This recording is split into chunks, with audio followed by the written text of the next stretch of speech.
안녕하세요. 전 40대 여성이에요. 결혼을 하고 나면 행복할 줄만 알았던 내 인생. 그건 생각과는 전혀 다른 방향으로 흘러갔어요. 20살 풋풋했던 시절, 백화점 아르바이트로 만났던 남편과 8년을 연애하고 결혼을 했어요. 제 주변 사람들은 늘 그렇게 얘기하더라고요. 남자 정말 잘 만난 것 같다고 말이에요. 연애 때는 저한테 아주 헌신했어요. 친구들과 밤늦은 자리까지 약속이 이어지는 날엔 언제나 잠을 자지 않고 기다리며 항상 집까지 데려다 주곤 하는 착한 남자친구였죠. 그런 모습이 참 좋았고요. 정말 은석이 같은 남자 없다. 넌 무슨 복이 있어서 은석이 같은 사람을 만난 거야? 부럽다니까. 어떻게 하면 그렇게 너한테 헌신하게 만드는 거야? 나 진짜 궁금해. 매번 밤마다 데리러 오는 것도 쉽지 않을 텐데. 아주 지극정성이다. 그러게. 나도 고맙지 뭐. 그냥 본인이 우러나서 그러는 것 같아. 진짜 고맙긴 나도 마찬가지야. 참 한결같기도 하고. 주변의 부러움을 한 몸에 사며 전 결혼에 골인했습니다. 이 남자라면 평생을 믿고 맡겨도 되겠다는 일념 하나로 말이죠. 하지만 남편은 결혼 전 모든 걸 다 해줄 것처럼 굴었던 것과는 다르게 결혼을 하더니 철저히 본인 가족만을 챙기더라고요. 사실 연애 때도 조금은 알고 있었어요. 남편이 자기 가족을 끔찍히 생각한다는 것을요. 하지만 결혼 전의 이 모습은 그저 가족을 사랑하는 모습으로 보였기 때문에 보기 좋았어요. 이렇게 심할 줄은 몰랐습니다. 남편은 뭐든지 가족이 1순위인 사람이었어요. 결혼을 하고 이런 모습이 자주 포착이 되자 점점 힘이 들더라고요. 우리의 삶이 아닌 시댁과의 함께하는 삶이 지속되었으니까요. 아, 자기야. 나 몸살이 났나 봐. 지금 열도 39도이고 응급실에 가야 할 것 같은데 혹시 운전 좀 해줄 수 있어? 아, 그래? 많이 아파? 아, 근데 오늘 아빠가 집에 오라고 하신 날이라서 좀만 참으면 안 될까? 타이레놀 먹으면 되잖아. 뭐? 아니, 타이레놀 먹을 수준이 아닌 것 같아서 그래. 나 아프다고 말 잘 안 하잖아. 지금 근육통에 오한해. 여기저기 다 아파. 그럼 집에 들렀다가 병원에 가는 건 어때? 그래도 얼굴 비춰야 할 텐데. 아빠가 매번 부르시는 건 아니잖아. 나 진짜 말할 기운도 없어. 밤새 오한에 시달렸단 말이야. 그러니까 병원 먼저 가. 나 진짜 너무 힘들어서 그래. 어? 남편의 말에 약간 벙찌더라고요. 지금 내가 가기 싫어서 설마 그러는 거라고 생각하는 걸까? 라는 생각이 들면서 어처구니가 없었죠. 어제부터 계속 끙끙대는 걸 보았음에도 불구하고 시댁에 꼭 가야 한다는 남편에 너무 섭섭했어요. 하지만 항상 저에게 모든 걸 맞춰줬던 남편이었기 때문에 그날은 참고 넘어갔어요. 너무 힘들었고 오한이 들었지만 정말 시체처럼 끌려가듯 갔죠. 아픈 몸을 이끌고 시댁에 갔지만 시어머니는 그런 저에게 주방일을 시키려고 하시더라고요. 힘이 너무 들어서 못하겠다고 했었죠. 어머, 어서 와. 너희 온다고 내가 잡채도 해놓고 다 했다. 새아기, 어서 주방 들어가서 잡채 좀 데우고 밥상 좀 차리렴. 아, 네. 어머니, 제가 오늘 몸이 너무 안 좋아서 그런데 저 좀 쉬면 안 될까요? 머리가 너무 아프고 오한이 들어서요. 뭐? 아니 그럼 여길 왜 왔니? 참나. 너 주방 들어가라고 해서 그러는 거야? 아주 너 그렇게 안 봤는데 웃긴다. 어머님, 제가 언제 그런 적 있나요? 저 진짜 말하는 것도 지금 너무 힘들어서 그래요. 그렇게 받아들여주지 말아주세요. 그게 아니면 뭐야? 아니 밥상 차리는 게 그렇게 어렵니? 내가 무슨 어려운 거 시켰어? 주말에 늦잠 못 자고 여기 와서 그러는 거니? 저와 어머니가 실랑이를 벌이고 있는데도 불구하고 남편은 단 한 번도 제가 아프다는 말을 하질 않더라고요. 정말 기가 막혔어요. 결국 시어머니는 제가 그렇게 아프다고 하니 그냥 방에 들어가서 쉬라고 하시더라고요. 한숨과 함께 말이죠. 방에 들어가 쉬면서도 얼마나 서러운지 눈물이 찔끔 나더라고요. 제가 별로 울지 않는 사람이었는데 몸도 아프니 마음도 서럽더라고요. 그날은 그렇게 넘어갔고 다음 날이 돼서야 전 병원에 가서 수액을 맞으며 몸을 회복했어요. 정신을 좀 차리고 남편에게 따져 물었죠. 자기 어제 뭐야? 내가 분명 아프다고 했고 병원 먼저 가자고 했는데 어쩜 시댁 가서 말 한마디 안 할 수가 있어? 엄마 앞에서 너 얘기하면 엄마가 널 더 안 좋게 볼까봐 그랬지. 몸 좀 괜찮아? 수액 맞으니까 어때? 좀 살 것 같아? 이제 와서 내 몸 상태를 묻는 거야? 나 진짜 자기한테 너무 실망했어. 어쩜 그럴 수가 있어? 자기가 이러면 내가 자기를 어떻게 믿고 결혼 생활을 할 수 있겠어.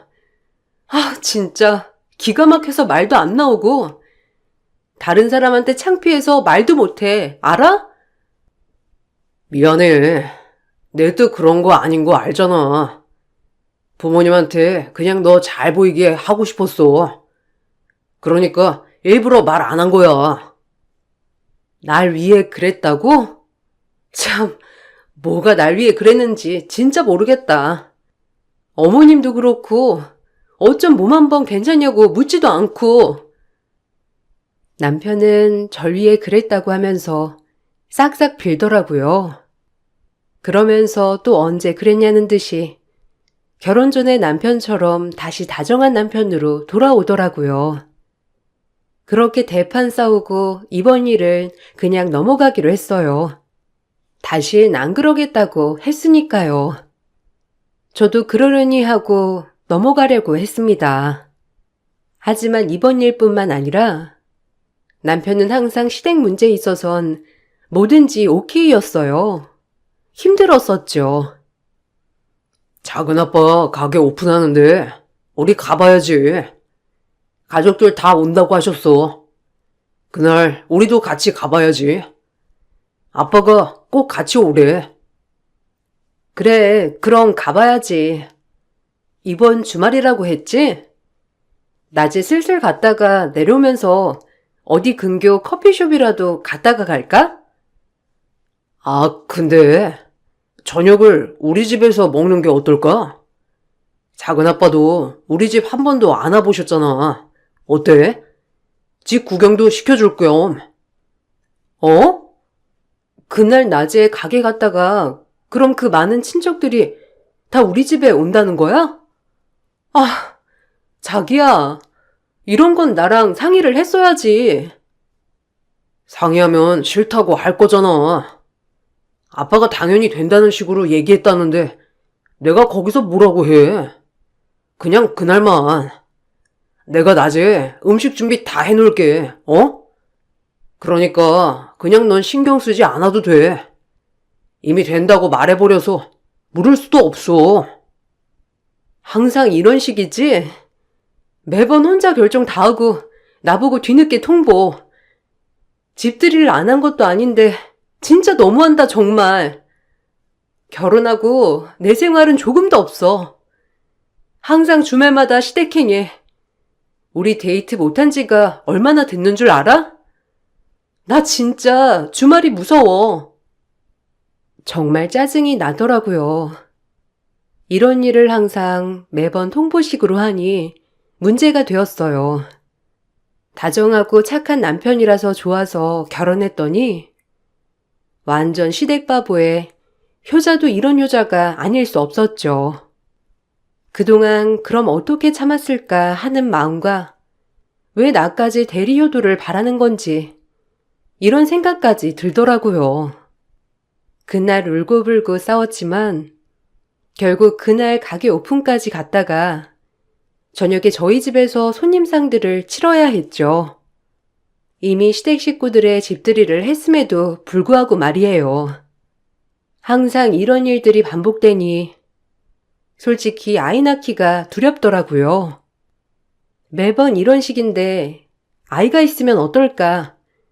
나랑 아이 제외하고도 본인 식구만 챙길 것 같은 마음도 있을 것 같았고 시댁의 반의 반도 안 되는 관심을 저희 친정에는 주지 않는 남편이 야속하기도 했어요.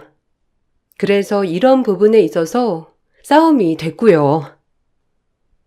자기 매번 시댁만 챙기는데 그럼 우리 집은 언제 가고 우리 가족은 언제 초대해?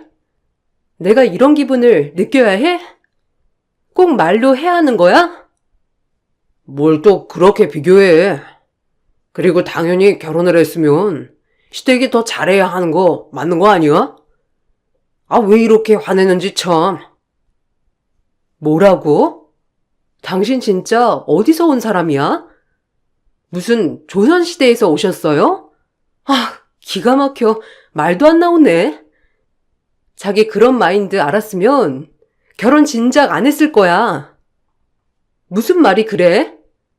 자기가 자기 가족 소중히 생각하는 만큼 난 내 가족 소중해. 알겠어? 아, 너 말 무슨 뜻인지 알겠어. 그만하자. 이런 일로 싸우는 것도 웃기잖아. 우리들의 문제는 하나도 없는데. 이게 문제야. 모르겠어? 내가 지금 억지 부리는 것 같아? 자기 진짜 왜 이렇게 벽이야? 원래 이랬어? 나 진짜 당황스러워. 남편은 늘 시댁 문제만 나오면 이렇게 예민했죠. 그리고 그 일이 있고 나서 남편도 조금은 조심하더라고요.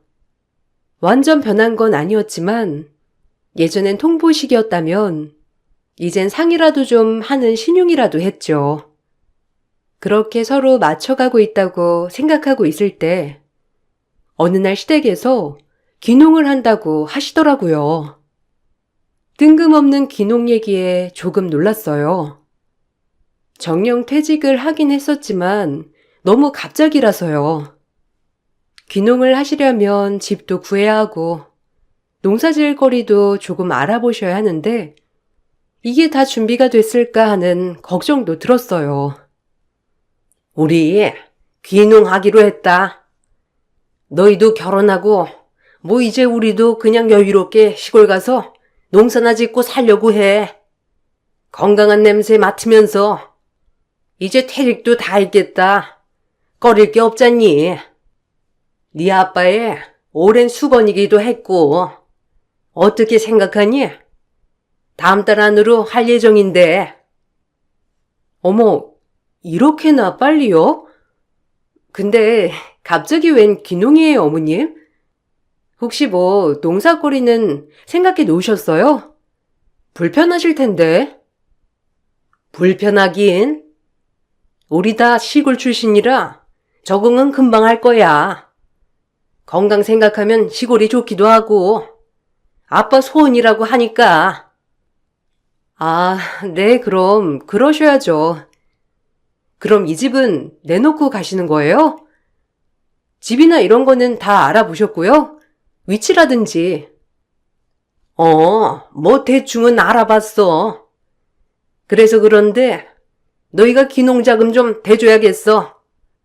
아무래도 처음엔 돈이 좀 든다고 하더라고.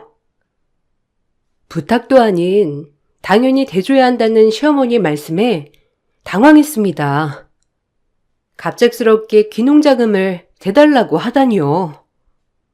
저희도 살기 팍팍하기도 했고 그렇게 여유가 있지 않았기 때문에 어떻게 거절해야 할지 난감해하고 있을 때였어요. 남편은 또 한 번 보란 듯이 시부모님께 큰 소리를 뻥뻥 치더라고요. 한숨이 절로 나왔죠.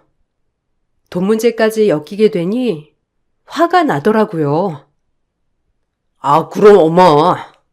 하나밖에 없는 내가 다 알아서 해줄 테니까 걱정 말고 기능 준비하셔. 아들도 또 뭐해? 안 그래? 역시 우리 아들이야.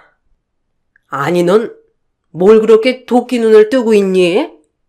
부모가 귀농한다면 당연히 도와줘야 하는 거지. 안 그래? 아니요, 어머니. 저희도 살기 팍팍해요. 돈 문제는 은석 씨랑 다시 한번 상의해 볼게요. 저희가 빚을 지면 안 되는 거잖아요. 뭐야? 아니, 네 아들이 괜찮다는데 네가 뭔데 뜯어말려? 아주 웃기네, 이거. 지금 돈 아깝다 이거니? 그런 거야? 그런 게 아니에요. 당연히 저희가 여유가 되면 그냥 해드리죠. 어머님, 저희 사정 뻔히 아시면서 저도 이런 말 하고 싶지 않아요. 아, 집에서 얘기해. 엄마, 제가 알아서 할 테니까 걱정 마요. 엄마 아들 못 믿어요? 그만해. 이런 얘기 뭐 좋을 게 있다고. 남편은 제가 더 이상 말을 하지 못하게 막아섰어요. 그렇게 집에 와서 또 한바탕 했었죠. 남편은 끝까지 뻔뻔하더라고요. 반반씩 한 집을 담보대출받아 시어머니에게 귀농자금을 대준다고 하더라고요. 정말 그날이 제일 많이 싸운 날이었어요. 그럼 엄마 아빠 귀농하시는데 아들이 이것도 못 해드려? 엄마 아빠가 날로 달라는 거 아니쇼. 아마 더 이자 쳐서 주실 건데 꼭 그렇게 해야 해? 말이 달라고 하시는 거지. 지금 수원에 집 팔리면 바로 해주실 거라고. 아직 집이 안 팔려서 그래. 담보대출이라니? 미친 거 아니야? 자기 이 집 나라 반반이야. 자기 거 아니라고. 그리고 나랑 상의도 좀 해야지. 어떻게 매번 통보식이야? 나 진짜 결혼한 거 너무 후회스럽고, 나 진짜 너무 어이가 없어서 말도 안 나와. 알아? 나랑 결혼 왜 했어? 이렇게 막무가내로 혼자 다 해결할 거면 결혼을 왜 했냐고. 그냥 효도 같이 할 사람 구하려고 결혼한 거야? 말 좀 해봐. 그런 거 아니야. 아니, 진짜 그냥 드리는 거 아니라니까. 다 집 팔리면 주실 돈이야. 아, 그러니까 좀 진정해. 울지 말고. 내가 왜 우는지 알아? 나 진짜 자기한테 존중이란 거 못 받고 사는 느낌이야. 알아? 매번 통보. 시댁 얘기만 나오면 뭐든지 나랑 상의도 안 하고 매번 그렇게. 그러려면 결혼을 왜 했냐고. 혼자 감당하지. 왜 나랑 결혼해서 나한테 이런 걸 감당하게 해? 제가 너무 우니까 남편은 저를 달래주면서 빌더라고요. 한 번만 엄마 아빠 도와주자고 말이에요. 경기도 집이 팔리면 아마 갚으실 거라고 절 진정시키면서 남편은 절 설득시키더라고요. 한참을 울다 지쳐 결국 전 두 손 두 발을 들고 말았어요. 이번이 마지막이다. 그래, 귀농하면 딴 거 뭐 있겠냐. 남편 말대로 집 팔고 나면 대출 받은 건 해결해 주시겠지라고 말이에요. 그렇게 시부모님에게 귀농자금을 대주었습니다. 집 담보를 받아 대출 2억을 해드렸죠. 아이도 없는데 덜컥 빚부터 늘어 한숨이 나왔지만 마지막이라고 생각하고 해드렸어요. 어머님, 아버님은 그 돈을 받으시고 결국 시골에 땅을 사서 귀농을 했어요. 어머, 공기 좋은 것 좀 봐. 역시 사람은 자연을 가까이 하고 살아야 해. 우리 아들 덕분에 호강하네. 엄마 아빠가. 엄마가 좋아하니까 나도 좋아. 자주 놀러 올게요. 공기도 좋고 막네. 시골에선 좀 여유 있게 사세요. 엄마 아빠 힘들었는데. 고마워, 우리 아들. 우리 아들 덕분에 내가 산다. 어쩜 이리 효자일까? 내가 아들 하나는 정말 잘 뒀어, 아주. 두 모자를 보고 있자니 참 어처구니도 없고 웃음이 나왔지만 이왕 해드린 거 좋게 생각하기로 했죠. 어머님, 아버님은 귀농을 하시자 저희를 주말마다 시골에 불러 농사를 도와달라고 했어요. 오히려 시부모님이 귀농을 하니 제 몸이 참 고달프더라고요. 예, 나다. 이번 주말에 와서 농사 좀 도와줘. 이게 손이 보통 가는 게 아니야. 너 주말에 일 안 하잖니? 은석이랑 같이 내려와. 저 약속 있어요. 은석 씨만 보낼게요. 그리고 어머님, 농사가 원래 그런 거 모르셨어요? 그럴 때마다 매번 부르시면 곤란해요. 뭐야? 너 지금 하기 싫다는 거야? 아니, 웃기네 아주. 그럼 이 힘든 걸 나보고 다 하라는 거야? 너 아주 못됐구나. 제가 못됐다고요? 아, 어머니, 길 가던 사람 붙잡고 물어보세요. 제가 못된 건지. 어쨌든 전 못 가니까 그리 아세요. 뭐야? 아니, 며느리 된 도리도 안 하겠다는 거냐? 그럼 이 넓은 땅을 늙은 우리가 다 하라는 거야? 어쩜 이렇게 이기적이야? 제가 이기적인지 어머님이 이기적인지 잘 한번 생각해 보세요. 전 그렇게 못하니까요. 여하튼 농사에 관해서 부르시지 마세요. 전 어머님께 딱 잘라 농사는 못 도와드린다고 말씀을 드렸고 이 문제로 또 남편은 저를 원망하더라고요. 하지만 이혼하기 싫으면 더 이상 말을 하지 말라고 했기 때문에 이 부분에 있어서는 쥐죽은 듯 있더라고요. 주말마다 남편은 시골에 농사를 하러 나갔죠. 아니, 주말에 엄마 아빠 도와드리는 게 뭐가 힘들다고 그렇게 딱 잘라 거절을 해. 나이 드신 분들이 농사가 얼마나 힘들겠어. 내가 하시라고 했어? 본인들이 선택해서 가신 거 아니야? 근데 그 농사까지 나한테 기댄다는 게 말이 되는 거야? 기대는 게 아니라 가족이니까 좀 도와달라고 하는 거잖아. 너도 참 말 정남이 없게 한다. 엄마가 누가 또 있어? 당신 있잖아. 당신이 아들이니까 당신이 해 그럼. 왜 항상 날 몰고 늘어지는 건데? 아, 진짜 지긋지긋해 정말. 이젠 귀농했으니 무조건 가서 도와라? 내 인생은 없어? 매번 주말마다 정말 지친다. 어쨌든 난 못하니까 그리 알아. 나도 친정부모님 챙기고 싶어. 한 달에 한 번이나 우리 집 얘기나 해? 나도 외동딸이야. 당신 진짜 결혼하고 너무 변했어. 그럼 당신 혼자 갔다 오면 되지. 어차피 주말에 농사 안 간다며? 그럼 갔다 오면 되겠네. 아유, 그만하자. 남편은 이런 식으로 친정 얘기가 나오면 대화를 회피하더라고요. 저도 더 이상 싸우고 싶지 않아서 대화를 중단했어요. 오히려 저희 생활이 없었습니다. 평일엔 일하고 남편은 주말에 농사, 전 주말마다 집에 있었고요. 부부인지 남인지 모르겠더라고요. 그런 생활에 익숙해져 갈 때쯤 저 역시도 남편에 대해 많은 걸 놓게 되더라고요. 이런 생활이 반복되니 남편에게 기대하는 게 점차 없어진달까? 그런 느낌이었어요. 그냥 혼인신고만 되어 있는 무늬만 부부인 느낌이 강했죠. 남편은 또 혼자 시골에 가니 매번 저와 같이 가고 싶어 하는 눈치였지만 제가 너무 칼같이 끊어냈기 때문에 더 이상의 언급은 없더라고요. 그렇게 3년이란 시간이 흘렀습니다. 매번 남편과는 시댁 전쟁을 치르는 나날들이었죠. 심적으로 가장 힘든 날이었어요. 그러다 친정엄마가 임플란트를 해야 한다는 얘기를 들었죠. 딸로서 부모님이 어떻게 사시는지 뻔히 아셨기 때문에 도와드리고 싶었어요.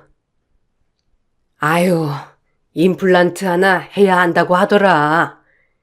무서워서 치과 가는 걸 미뤘더니 이가 많이 상한 모양이야. 하나 하는데 비싸네. 해야지. 아프면 진작까지 엄마. 돈 걱정 말고 얼른 한다고 하고 치료부터 받아. 100만 원 보낼게. 엄마 이걸로 해요. 아유 됐어. 돈 얘기하려고 전화한 거 아니야. 엄마도 돈 있어 이거 사. 네가 돈이 어디 있다고 돈을 보내. 너 옷이나 사 입어. 엄마 내가 이것도 못 해드릴까 봐? 걱정 마. 어쨌든 보냈으니까 이걸로 치료 받으셔. 꼭 잘 받고 맛난 거 많이 드셔요. 친정엄마는 한사코 됐다고 하셨지만 전 돈을 보냈습니다. 얼굴도 자주 비춰드리지 못하는 딸. 이렇게라도 효도하고 싶었거든요. 엄마는 정말 고마워하며 치료를 받으셨어요. 그래도 치료를 받았다고 하니 제 마음이 참 편하더라고요. 그런데 남편이 이 사실을 알게 되었어요. 대번에 노발대발 하더라고요. 그렇게 화가 났어요. 이런 걸로 어떻게 노발대발 하는지 이해가 가지 않았죠. 뭐? 100만 원? 아니 넌 이런 문제 상의도 없이 네 멋대로 하는 게 어딨어? 100만 원이 누구네 집 애 이름도 아니고. 내가 엄마 100만 원 하나 해주는 거 당신한테 일일이 보고해야 해? 엄마 이 치료하시는 건데 내가 내 돈 드린 거야. 근데 이걸 왜 자기한테 보고하면서 해드려야 하는데? 자기 돈 아니잖아. 내가 모은 돈 좀 드리는 건데 뭐가 어때서 이 난리야? 네 돈이 내 돈이지. 참 10만 원도 아니고 100만 원을. 장모님 그 돈 갚으시겠지? 일은 하시잖아. 우리도 빡빡한데. 아니 왜 갚아야 하는데?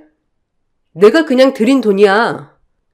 자기 일주일에 한 번씩 시골 가서 어머님 아버님 도와드리잖아. 담보대출 나랑 상의했어? 가족들 우리 집에 매번 초대하는 거 나한테 상의나 해? 진짜 웃긴다. 완전 내로남불도 아니고 이게 뭐야? 그거랑 이거랑 같아? 시댁이랑 처가랑 같냐고. 아니 넌 결혼한 지가 언젠데 아직도 너네 집에 독립을 못하는 거야. 제가 이렇게 따지고 들자 더 이상 할 말이 없는지 말이 없더라고요. 그러다 시간이 좀 지나서 한 달이 지났어요. 엄마가 조심스레 전화가 오더라고요. 엄마의 말에 정말 억장이 무너졌어요. 내가 알던 사람이 맞나 싶기도 했어요. 속상했습니다. 얼마나 조심스럽게 전화했는지 다 알 것 같은 마음과 함께 엄마가 제 걱정을 얼마나 하시는지도 알겠더라고요. 말이 아니었죠. 오서방이 그 아무 말도 안 해? 며칠 전에 집에 왔더라고. 근데 급히 써야 할 때가 있다면서 네가 좀 100만 원 달라고 하더라고. 이자까지 쳐서. 아유, 참 얼마나 당황스럽던지. 너 혹시 나 돈 줄 때 오서방이랑 상의도 안 했던 거야? 그러면 안 돼. 부부가 상의를 해야지. 뭐? 이자? 아니, 얼마를 받아갔는데. 엄마, 기분 상했지. 미안해. 오서방이 원래 경제관념이 좀 투철하잖아. 130 받아가더라. 참 어이없기도 하면서 그래, 그래서 부자 되라. 이래 버렸지 뭐. 그래도 항상 이런 거는 부부가 상의를 해야 하는 거야. 그러다 큰 싸움 나. 알겠지? 엄마가 계속 심란해서 너한테 전화한 거야. 알겠지? 또 오서방한테 뭐라고 하지 말고. 엄마, 미안해 진짜. 오서방이 뭘 좀 오해했나 봐.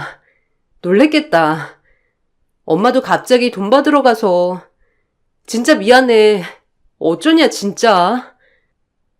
엄마에게 이 전화를 받자마자 정말 심란하기도 하고 창피하기도 해서 얼굴이 낯뜨겁더라고요.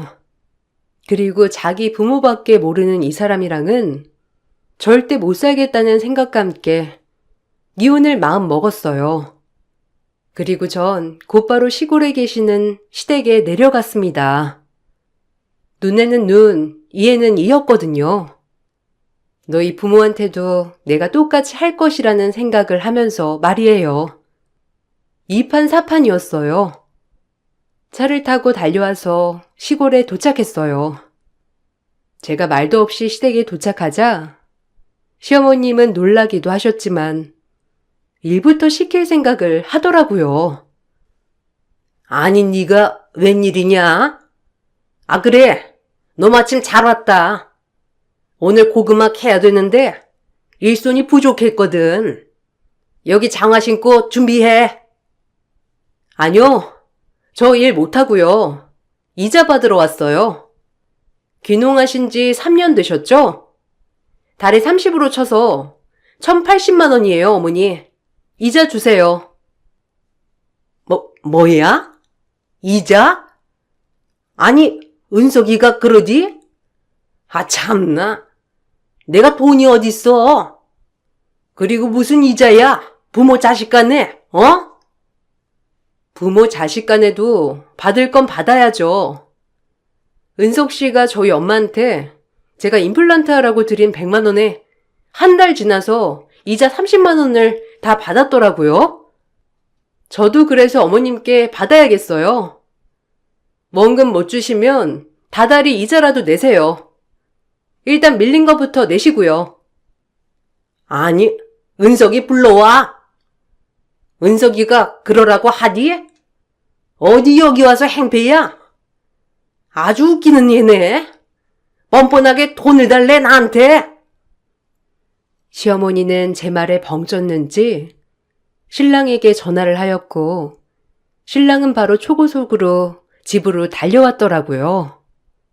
그리고 저에게 노발대발 화를 내기 시작했습니다. 너 마침 잘 걸렸다 싶은 심정으로 그 앞에서 따귀를 갈겼어요. 제가 따귀를 갈기자 시어머니는 저를 밀쳐내고 고래고래 소리를 지르기 시작했어요. 그야말로 아수라장이었습니다. 전 이 남자와 모든 걸 끝내야겠다 싶었죠. 그리고 다시는 엮이지 않겠다고 다짐을 하였어요. 이 집구석이랑은 정말 끝이다 말이에요. 차라리 마음을 놓고 나니 편해지기 시작했어요. 너 뭐 하는 거야?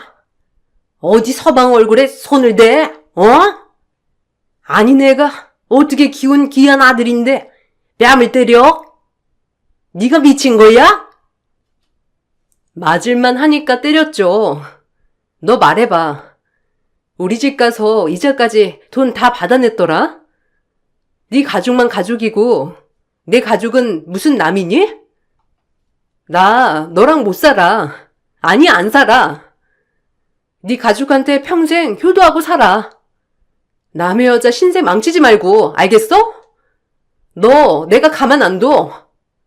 집 반반 했으니까 내 돈 원상복귀 시켜놓고 너네 엄마 보고 이자까지 쳐서 갚으라고 그래. 알겠어? 나 절대 이대로 못 넘어가니까. 뭐? 아, 꼴랑 그 30만 원으로 그러는 거야? 아니 네가 말도 없이 장모님한테 돈을 드렸으니 그렇지. 그게 말이 돼? 돈이라니? 지금 무슨 소리야? 아니, 너네 엄마한테 왜 돈을 줘?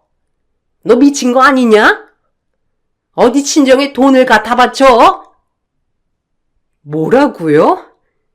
우리가 당신들 돈 뒷바라지한 건 생각 안 해? 아, 뼛속까지 이기주의자들이었지, 당신들. 다 한통 속이야.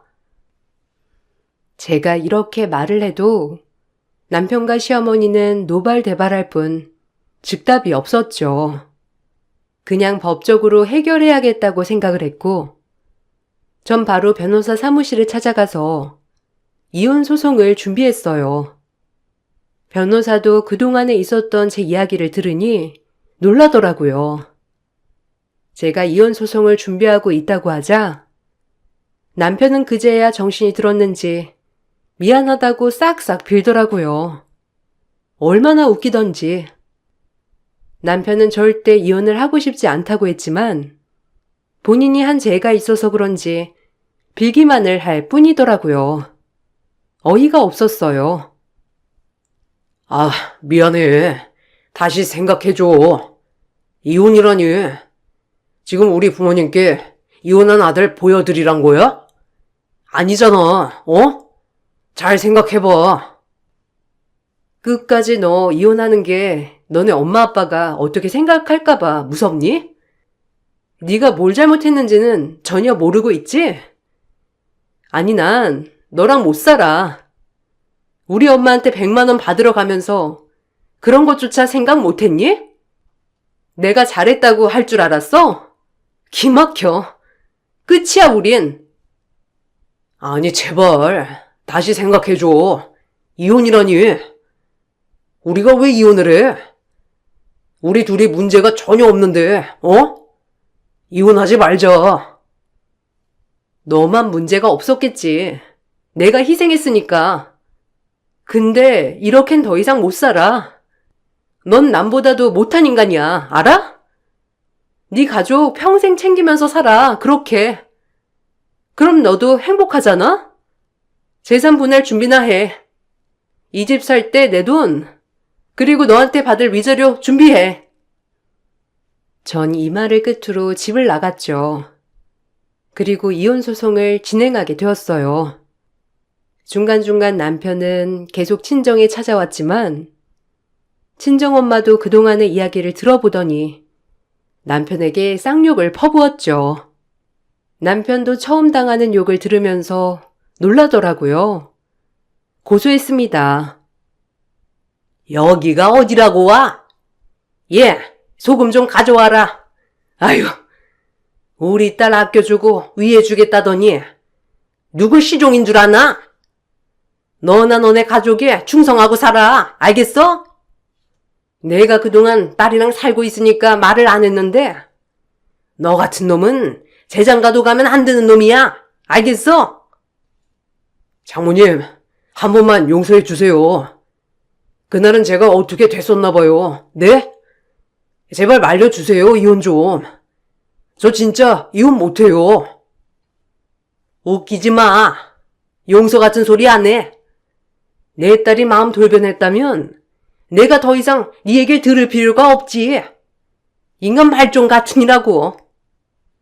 하지만 제 마음은 변하지 않았고 전 이혼을 강행했고 몇 달에 걸친 소송으로 이혼을 할 수 있었어요.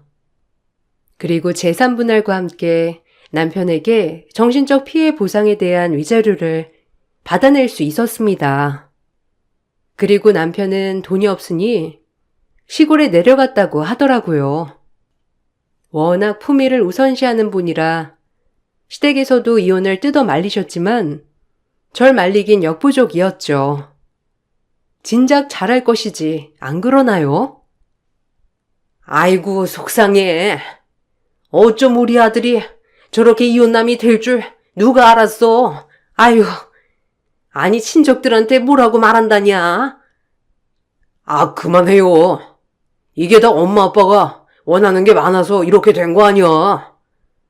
아, 더 이상 말하지 마요. 진짜 속상하니까. 아니 걔한테 더 빌어봐. 그래도 마음도 약한 애일 텐데, 어? 눈 한 번만 딱 감고 미안하다고 한 번만 더 해보지 그러냐? 어제까지도 미안하다고 했어요. 그러니까 그만하세요. 이제 진짜 끝이니까. 재산 분할의 위자료에 나도 개털됐어요. 뭐? 아니 재산 분할을 네가 왜 해줘? 아우, 걔도 웃기는 애네 아주. 뭐 얼마나 살았다고 돈을 달래? 가만 안 둬. 원래도 반반이었어. 그리고 위자료랑. 아, 그만해요. 엄마가 이러니까 나도 엄마랑 똑같아진 거 아니야. 아유. 남편은 그렇게 시댁과도 사이가 안 좋아졌다고 하더라고요. 그렇게 죽고 못 사는 가족이 서로 원망을 하다니 우습더라고요. 저한테 제발 한 번만 더 기회를 달라고 했지만 인간의 본성이 어디 쉽게 변하나요? 절대 변하지 않을 거라는 걸 알기 때문에 받아주지 않았어요. 연애를 길게 했다고 이 사람을 다 아는 건 아니었더라고요. 그때의 밑거름으로 전 사람을 쉽게 믿지 않게 되었죠. 간간히 친구들에게 듣기론 남편은 거의 페인처럼 지낸다고 하더라고요. 후회하며 매일 술로 지낸다고 했고요. 그런 모습을 시어머니는 보고 맨날 속상해한다고 하시면서요. 오히려 우습고 웃기더라고요. 그런 사람이 나를 그렇게 대했다는 게 더 화가 났어요. 하지만 지금은 마음을 많이 다스려 다시 안정을 찾아갔습니다. 이혼을 결정하기까지 힘겨운 시간들이 있었지만 오히려 그 시간 덕분에 지금 많이 성숙해진 것 같아요. 그리고 남편에게 받은 위자료와 재산 분할을 통해 동네 조그만 꽃집을 차렸어요. 꽃도 만지고 수강생들도 받다 보니 눈꽃을 새 없이 바쁘게 지내고 있죠. 좋은 것만 보고 좋은 것만 느끼다 보니 좋은 생각은 저절로 하게 되더라고요. 여러분들도 힘든 일이 있으면 좋은 생각만을 하고 지내시길 바랄게요. 확실히 좋은 것만 보고 좋은 생각만 하면 긍정적인 일들이 다 찾아오더라고요. 제 글을 읽으시고 여러분들도 좋은 생각만 하시길 바랄게요. 읽어주셔서 감사합니다. 안녕하세요. 저는 40대 초반 여자입니다. 제가 사연을 신청하기 위해 컴퓨터 앞에 앉아 시간을 보니 새벽 3시가 넘어가고 있습니다. 도저히 잠이 오지 않아 현재 상황에 대해 정리를 해보고자 글을 쓰게 되었으니 많은 분들의 의견을 들어보고 결정을 내릴까 합니다. 남편과 한 입을 덮은 지 벌써 7년의 세월이 지났고 그동안 정말 많은 일들을 겪어왔었지만 이번만큼 최악의 날도 없었던 것 같아요.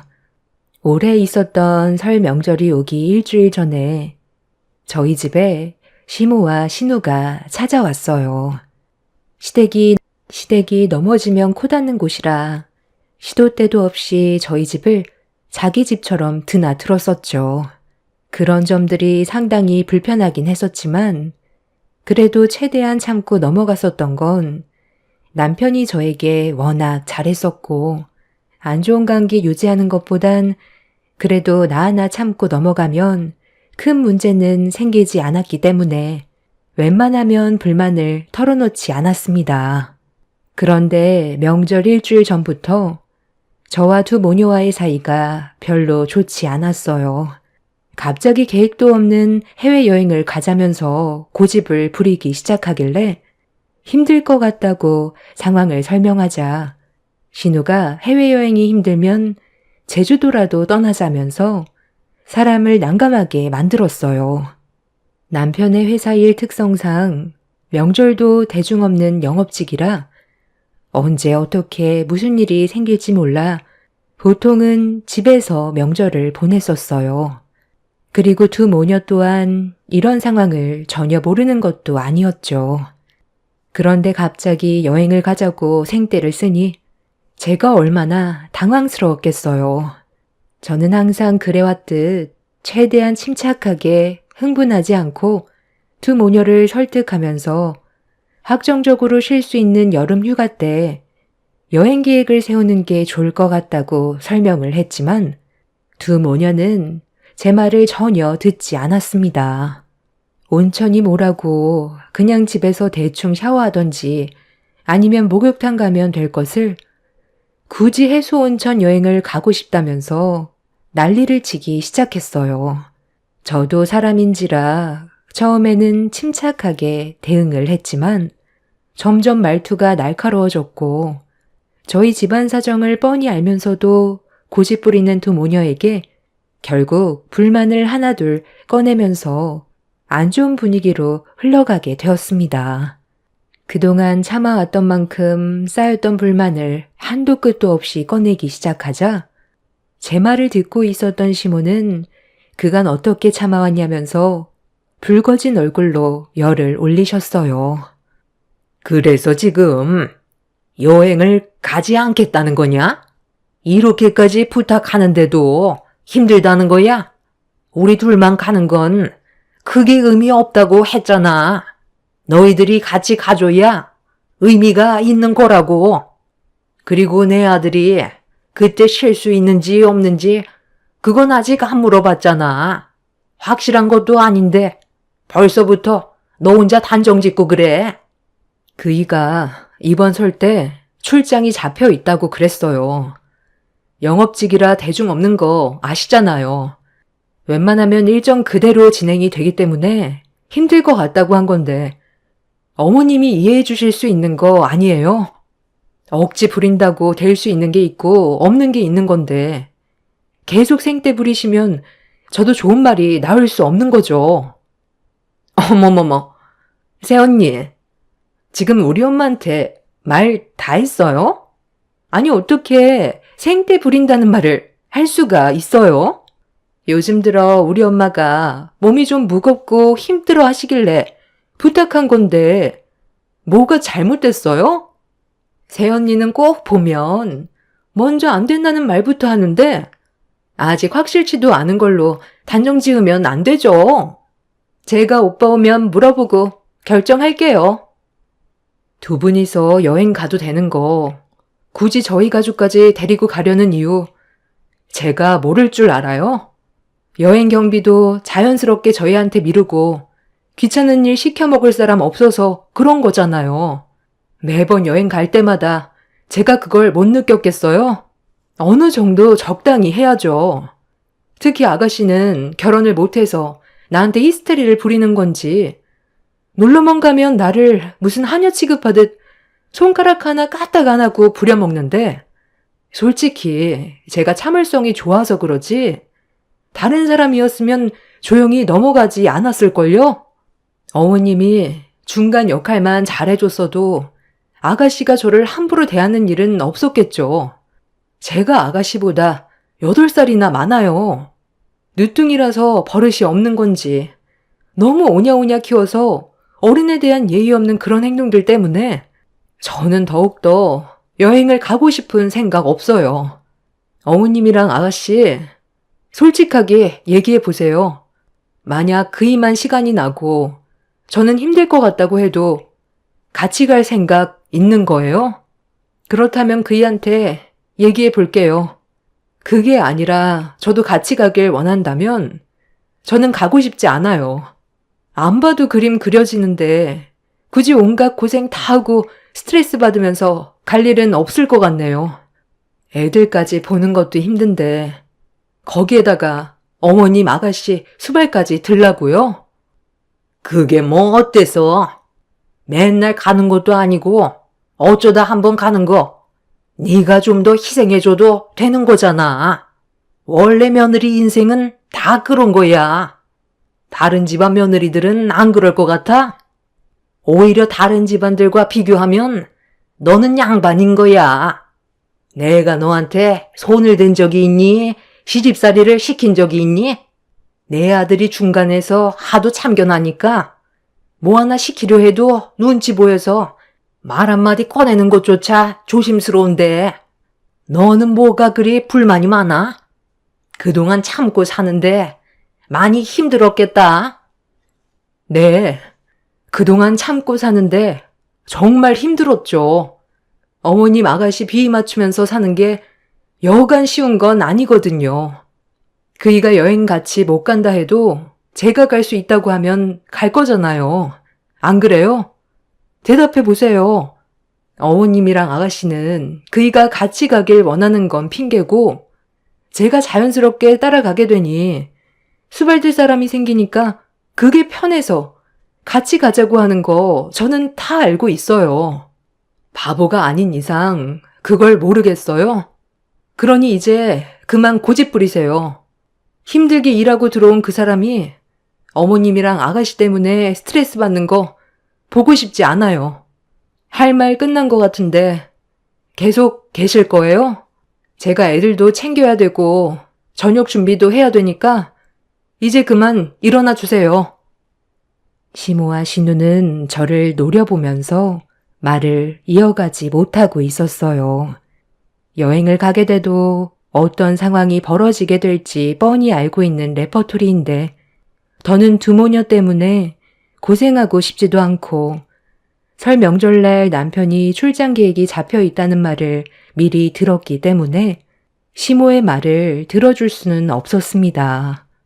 두 모녀는 속에서 분노가 끌어올랐는지 표정 관리가 되지 않고 있었지만 남편이 이런 문제로 얼굴을 붉혔다는 사실을 알게 된다면 싫은 말을 들어야 하기 때문에 그런 상황은 피하고 싶었는지 두 모녀는 나중에 다시 오겠다며 집으로 돌아갔고 저는 그제서야 떨리는 몸을 진정시킬 수가 있었습니다. 불만들이 한꺼번에 터져 나오게 되자 몸이 극도로 흥분을 했는지 손발이 떨려오더라고요. 그렇게 두 모녀가 집으로 돌아간 뒤 얼마 지나지 않아 남편이 회사 일을 마치고 들어왔어요. 겨울철이 제일 바쁜 사람이라 그날도 어김없이 집에 들어왔는데도 핸드폰을 붙잡고 놓지 못하고 있었어요. 난방 제품 회사라 겨울에 문의가 제일 많이 들어오거든요. 설 명절에 출장이 잡혀 있는 날에도 남편이 영업한 회사에 난방 제품이 설치되는 날이라 현장에서 직접 두 눈으로 확인하고 관리 감독을 해야 되는 상황이라 명절 전에 출장을 떠나야만 했었죠. 저도 남편이 벌어오는 월급으로만 먹고 사는 것도 아닌 집에서 자택근무를 하기 때문에 상당히 바쁜 삶을 보내고 있습니다. 원래 회사에 출근을 했었지만 업무 조정이 되면서 자택근무로 바뀌게 되었어요. 하지만 두 모녀는 남편이 벌어오는 월급으로 용돈 받아가며 놀고 먹기만 하면서 여행까지 가자는 말을 들었을 땐 정말 어이가 없었습니다. 본인들이 벌어모은 돈으로 저희 가족과 함께 가길 원한다면 조정해 볼 수도 있었겠지만 그런 것도 아니면서 본인들 욕심만 채우려는 모습이 너무 보기 안 좋았어요. 그렇게 두 모녀에게 강하게 얘기했으니 더 이상 여행 문제로 상황을 악화시킬 일은 없을 줄 알았어요. 그런데 다음날 남편이 출근을 한 지 정확히 10분이 지난 뒤 초인종 소리가 울렸어요. 인터폰을 확인해 보니 시모와 신우가 현관문 앞에서 문을 열어주길 기다리고 있었습니다. 아침부터 두 모녀의 얼굴을 인터폰으로 바라보고 있는데 기분이 상당히 좋지 않더군요. 애들도 챙겨야 돼서 아침이 제일 바쁜 시간인데 생각이 없는 건지 무작정 찾아와선 문 좀 열어달라고 두드리는 두 모녀 때문에 화가 머리끝까지 올라와 버렸습니다. 아침부터 또 어쩐 일이세요? 지금이 얼마나 바쁜지 아시면서 또 무슨 말을 하려고 오셨어요? 애들 유치원 보내야 해서 지금 나가봐야 해요. 왜 아침부터 화를 내고 그러니? 우리는 너랑 오래간만에 아침이나 좀 하려고 왔는데 일단 기다리고 있을 테니까 애들 유치원에 보내놓고 와라. 어제 일 때문에 신경이 많이 날카로워졌나 보네. 엄마, 근데 언제부터 새언니가 엄마한테 목소리를 높인 거야? 완전 개념을 상실했네. 엄마가 가만히 있으니까 오히려 더 우습게 보는 거 아니요? 아, 이참에 한마디 좀 해요. 그동안 속으로 우리 욕을 얼마나 많이 했겠어? 이번에는 조용히 넘어가지 마요. 당장이라도 신우의 머리채를 잡아 버리고 싶었지만 최대한 화를 억누른 채 애들부터 서둘러 유치원에 보냈어요. 그렇게 정신없이 아침 일정을 마무리한 뒤에 다시 집으로 돌아왔는데 제 집인데도 현관문을 열지 못하는 상황이 너무 짜증이 났었어요. 문을 열면 얼굴을 마주하고 싶지 않은 두 모녀가 저에게 또다시 얼굴 붉힐 일을 만들 테고 그렇게 된다면 또다시 서로 상처되는 상황들을 겪게 될까봐 현관문을 쉽게 열지 못했습니다. 한참 동안 심호흡을 한 뒤에 문을 열고 집 안으로 들어가는 순간 눈앞에 펼쳐진 광경을 보자마자 경악을 했고 너무 큰 충격을 받은 저는 두 모녀에게 뭐 하는 짓이냐며 동네가 떠나갈 정도로 소리를 질렀습니다. 아니 얘가 진짜? 아니 왜 아침부터 화를 내고 그래? 너 오기 전에 배가 고파서 냉장고에 있는 것들 일단 대충 꺼내서 먹고 있는데 너희들 요즘 형편이 좋아졌나 보다. 그러게. 새언니, 요즘 오빠 돈벌이가 좋아졌나 봐요. 겨울이라 영업이 잘 되나? 나는 냉장고가 무슨 뷔페인 줄 알았잖아. 소고기에 랍스터에 갈비찜 할 재료도 있던데. 오늘 저녁엔 갈비찜 먹을 예정이었나 봐요? 둘이서만 이런 좋은 음식 먹으면서 건강 챙기지 말고 우리 엄마도 좀 챙겨줘요. 오빠가 누구 뱃속에서 나왔는지 알면서 언니는 우리 엄마한테 너무 소홀한 것 같아. 이러니 우리 엄마가 언니한테 평소에도 서운한 게 많은 거예요. 말 나온 김에 지금 갈비찜 가능해요? 지금 뭐 하는 짓들이에요? 왜 남의 냉장고를 허락도 없이 함부로 열어요? 당장 젓가락 내려놓으세요. 그게 어떤 음식인지 모르면 일단 물어봐야 하는 게 순서 아니에요? 어머머머. 새언니, 정말 너무하시네. 냉장고에 있는 음식 좀 먹은 것뿐인데 이렇게까지 화를 낼 문제인가? 아우 진짜 더러워서 안 먹어요. 엄마, 우리가 왜 이런 대접 받아야 돼? 요즘 새언니 왜 저래? 안 하던 짓을 하고 있잖아. 완전 개념을 상실했네. 엄마가 한 소리 좀 해요. 너무 오냐오냐 해줬더니 우리를 아주 거지 취급하고 있네. 개념 밥 말아먹은 건 아가씨인 것 같은데 지금 어머님 믿고 나한테 큰 소리 친 것 같은데 분위기 파악 좀 하지 그래. 누가 잘못을 했는데 어디서 큰 소리야? 너 도대체 요즘 왜 그러는 거니? 냉장고에 있는 음식들 좀 먹었다고 이렇게까지 열을 올릴 필요 있는 거야? 우리가 남도 아니고 가족인데 이 음식이 그렇게 아깝니? 내 배 아파 낳은 아들 너한테 넘겨줬으면 이 정도는 받아 먹을 수 있는 거지. 아무리 내가 너한테 못했다 해도 이런 대우 받을 정도는 아니다. 정말 분위기 파악 못하시네요. 지금 입으로 밀어넣은 음식들이 왜 냉장고에 있었는지부터 생각을 해봐야 되는 거 아니에요? 저희 형편 뻔히 알면서 그 비싼 음식들이 냉장고에 들어가 있는 걸 봤을 땐 저에게 먼저 물어보는 게 순서가 맞지 않아요? 오늘이 무슨 날인지도 모르고 냉장고에 있는 음식들에 정신 팔려서 저 오기 전에 입속에 밀어넣은 어머님이랑 아가씨를 보니 그동안 그이가 얼마나 마음고생이 심했을지 안 봐도 두 눈에 훤하네요.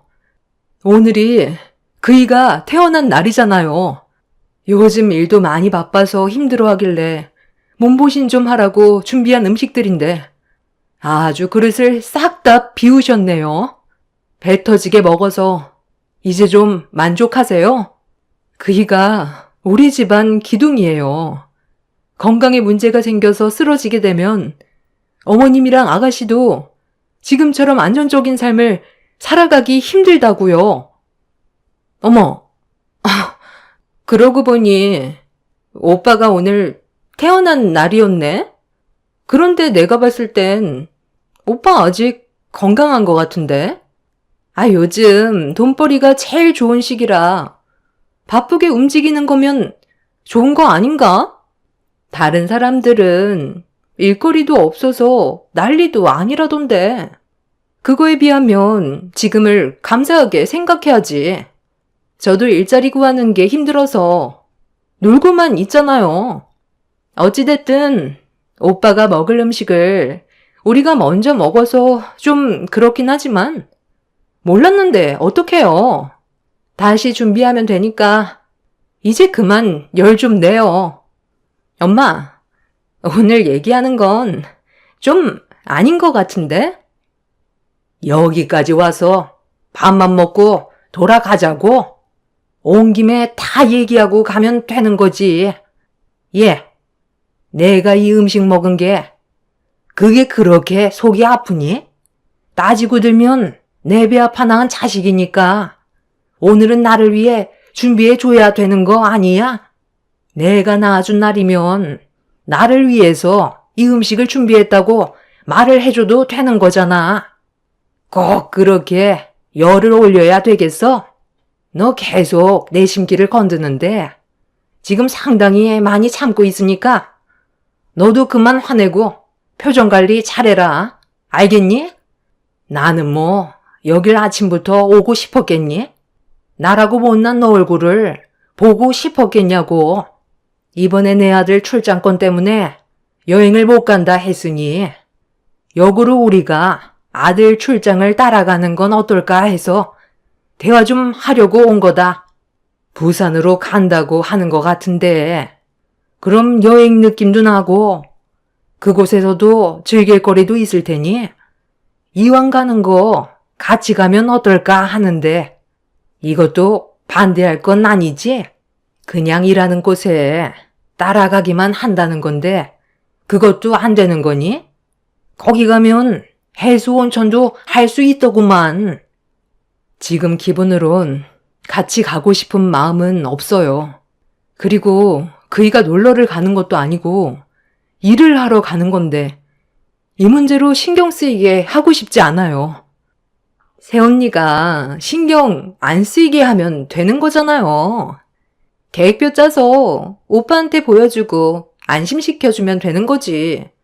그것도 못해요? 저희도 고민 많이 해서 결정한 거라고요. 이렇게까지 해서 여행을 가고 싶으면 둘이 가면 되잖아요. 왜 바쁘고 힘든 사람 신경 쓰이게 하냐 이거예요. 그리고 어머님, 방금 저한테 뭐라고 하셨어요? 그 일을 태어나게 해준 날이니까 대접을 받아도 된다고 하셨죠? 그이가 이 세상 밖으로 나온 순간 불행이라는 건 생각 안 해보셨어요? 제가 알기론 그이가 성인이 되자마자 아버님이 돌아가셨다면서요? 그래서 대학에는 발도 들이지 못한 채 어머님이랑 아가씨 먹여 살리려고 집안의 가장 역할을 했고 모든 짐을 다 짊어지고 살아왔는데 뒤에서 도와주기는커녕 둘 다 빨대만 꽂고 있었다면서요. 지금까지 등골 빠지게 안정적인 삶을 살 수 있게 만들어줬으면 그이가 태어난 날 정도는 기억해주고 따뜻한 한마디라도 해주는 게 당연한 거 아니에요? 태어나게만 해줬다고 해서 그게 끝이 아닌 거죠. 어찌됐든 무슨 말을 해도 저는 절대 안 되니까 당장 내 집에서 나가주세요. 그런 쓸데없는 생각 할 시간에 앞으로 어떻게 먹고 살지부터 생각을 좀 해보세요. 이미 식탁 앞에 개걸스럽게 먹어치운 음식들을 보게 된 이후부터 저는 두 모녀의 어떤 말도 귀에 들어오지 않았어요. 고생만 하고 있는 남편을 위해 그래도 1년에 한 번 정도는 제대로 된 음식 먹이고 싶어 이번에도 저 또한 없는 시간 쪼개가며 장을 봐둔 거였는데 그걸 전부 홀라당 먹어버린 두 모녀가 질려버릴 정도로 너무 싫었어요. 그렇게 두 모녀를 집 밖으로 내쫓은 뒤에 저는 다시 마트에 들러 장을 봐서 집으로 돌아왔어요. 그날 남편과 즐거운 시간을 보내기 위해 미리 다음날 업무까지 마감을 해놓았던 상황이라 어느 정도 시간을 벌 수 있어서 최대한 빨리 다시 움직였어요. 그렇게 힘들게 땀 흘려 그날 일정에 차질이 생기지 않게 계획을 할 수 있었고 퇴근한 남편에게 맛있는 밥상을 겨우 차려줄 수 있었습니다. 그런데 애들을 재우고 남편과 함께 단둘이 시간을 보내고 있는데 저도 모르게 갑자기 눈물이 왈칵 쏟아지더군요.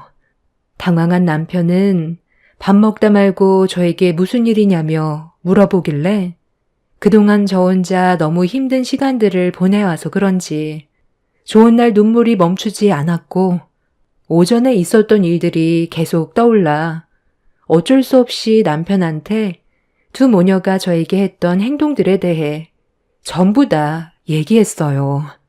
침착하게 제 말을 전부 다 들어준 남편은 출장 날 저와 아이들을 데리고 같이 떠나는 게 좋을 것 같다며 오래간만에 저와 아이들과 시간을 보내자면서 명절 때도 두 모녀에게 시달리느니 차라리 남편과 함께 떠나는 게 좋을 것 같다면서 남편도 화가 많이 난 것 같은 얼굴을 하고 있었지만 최대한 화를 가라앉히고 있었어요. 그리고 너무 가깝게 사는 것도 좋은 영향을 주는 것 같지 않다면서 그 자리에서 이사 계획까지 세웠습니다. 그날 남편과 진지하게 대화를 주고받은 뒤 그렇게 며칠이 지나고 명절 전날 먼저 아침 일찍 현장에 도착해야 되는 남편이 출장을 떠나려 하길래 주차장까지 따라 나가 배웅을 해줬어요.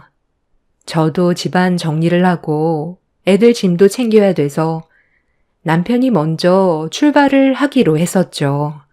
남편이 제 시야에서 사라지는 모습을 보고 다시 집으로 돌아왔는데 그 순간 한동안 조용하던 두 모녀가 또다시 아침 일찍 제 앞에 나타났습니다.